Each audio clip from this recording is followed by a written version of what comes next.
Ann Jenkins, one of the content team creators at Windermere Mill Creek, and sitting here with me is our September Artist of the Month feature, Andria Wiehle. Hello. And why don't you go ahead and tell us a little bit about yourself? So I am a Seattle native, born and raised. I guess I'll share the fact that I started doing art in school, elementary school, and I really didn't think much of it, except for most people were telling me that I had a talent that I figured everyone had, really. If you just, pay attention and look at something, you can draw it. But it turned into something more than just a technical thing. It was very much a passion. I'm a mom. I have a 5-year-old son. He's amazing. I've been in the industry of fitness for over 20 years.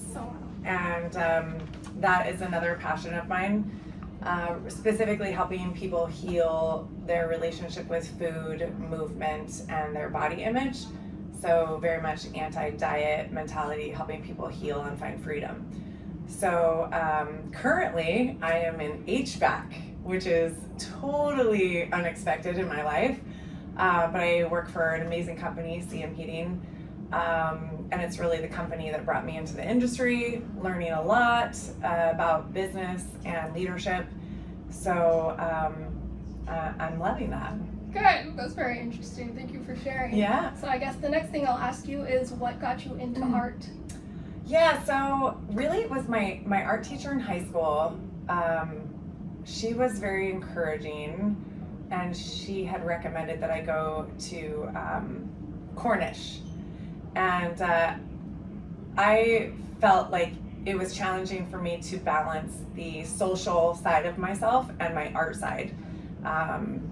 Because art, while it's an escape for me, is also somewhat isolating. So to be doing just that felt a little bit limiting.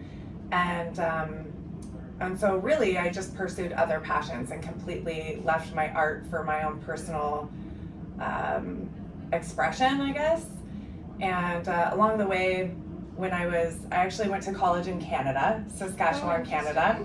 I know, Saskatchewan. Of all places. I don't know if anyone out there knows where that is. Most people don't. A lot of people do, but it's above North Dakota. It's flat as far as the eye can see. It feels a bit like living in a freezer. Gets down to -40 and even below that. So while I was there, it was a seminary and liberal arts school. The chaplain hired me to paint a mural for the school in oil. I had only painted one small square in oil before that, just a set of oil paints I got at a garage sale, actually. And he asked, based on that one, if I could do this mural. And so I just suffered through learning how to paint with oil, painting this massive mural for the school. And ever since then, I have not gone back to acrylic or any other medium. So I love the quality of oil painting. And yeah, from there, it just kind of took off Yeah. So I did get a chance to take a peek at your artwork, and it is beautiful and colorful and really expressive, but do you mind telling me what it means or represents to you? Yeah, so it's really interesting. I think my art, and I think art in general, is somewhat beyond myself, is what I believe. Because when I was a bit younger, I would start out a painting if I was painting realism. And I would want to paint something and I would think, wow, I don't even know what I'm doing. I don't know how to do this, and this is not going to be good. And then I would get into like the flow. People talk about the flow. That's very much what I would describe my art is, and something that I can't really totally describe with words, but once I'm in the flow, then it's flowing. And so it really evolves, and that's where I feel like it's beyond myself. So I feel like I can't actually take credit completely. And then nowadays, when I'm starting out a piece, I it's a very spiritual process for myself and very intimate. But I get into just a place where I'm very much in touch with my own heart and allow kind of the paintbrush to lead me. So in faith, essentially, I'm painting different strokes and it evolves, and I'll start to see what I believe is evolving on the canvas, and then I'll go with that.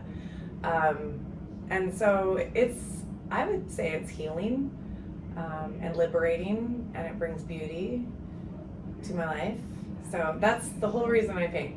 Okay, Mhm. that's really beautiful. Do you mind if I throw a little wrench in this and ask you a random question? Absolutely. All right. I noticed that your Marilyn Monroe painting looks a little bit different, a little more realistic as compared to your other more expressive pieces. What were you trying to capture with that one? It's really interesting because that was a commission piece. I've had several commission pieces which are different from me just approaching a canvas and 100% expressing whatever comes to me. So painting that for someone that I know loves Marilyn, and I really didn't know anything about Marilyn Monroe at the time. When I'm painting something, it's very intimate, even with that subject matter. And so I got a sense of who she was, and then later researched her. I watched several of her documentaries, and what I thought was interesting, this is just totally my own personal experience, but I felt as I was painting her that I could feel a sense of her sadness. And when I learned more about her life, that all made sense to me. But really, I started out in realism. Mm-hmm. And so doing portraits, because I love people, is another, just love of mine. I enjoy doing portraits. So, but really it was for someone else. Ah, Yeah. well, I feel like you captured her spirit really well in Thank that you. picture. I thought it was really beautiful. Thank you. Is there anything else you want to leave us with? Are you partnered with anybody that you want to shout out to? Well, I just want to thank Windermere for, I love the fact that Windermere is celebrating artists and supporting, promoting artists in the area. So big thanks to Windermere in Mill Creek Town Center. And that's pretty much it. Of course, okay. I will say, if anyone's interested in purchasing prints or originals, that you can definitely get in touch with me. It's a personal experience to sell art or be commissioned, and so that is a personal touch of really getting to know someone and kind of Yeah, absolutely. discussing that process. All right, so thank you for joining us, and we will have Andria's art up for a couple more days here at the town center if you'd like to drop in and see it. If not, we'll leave her social contact information below this video so you can get in touch with her. Thanks for watching. Thanks so much.